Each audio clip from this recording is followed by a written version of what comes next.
আসসালামু আলাইকুম সবাইকে। সবাই কেমন আছেন? আজকে অনেক দিন পর জামশিন বাসায় আসলাম। আমার একটা ছোট চায়না কমলা গাছ ছিল, সেখানে কিছু কমলাও ছিল। দেখি কমলাগুলোর কী অবস্থা। প্রায় আমি ১-১.৫ মাস পরে আসলাম। এই তো কিছু কিছু পাকা শুরু করেছে। আবার কবে আসি ঠিক নেই, এর জন্য সবগুলোই আমি ছিঁড়ে নিব। অনেক মিষ্টি খেতে, এর আগে আমি একটা খেয়েছি। অনেকগুলাই ধরেছে, এগুলো খেতে অনেক মিষ্টি।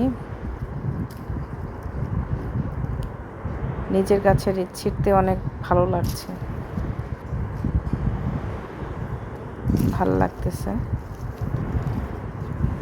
ছেলে আসেনি, ছেলে স্কুলে, ও আসলে আরও বেশি খুশি হতো।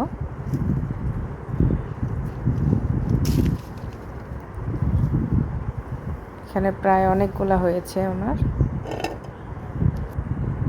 এই তো অনেকগুলো হয়েছে। দু একটা আছে, পরে এক সময় ছেলেকে নিয়ে এসে ও ছিঁড়বে। ওকে, সবাই ভালো থাকেন।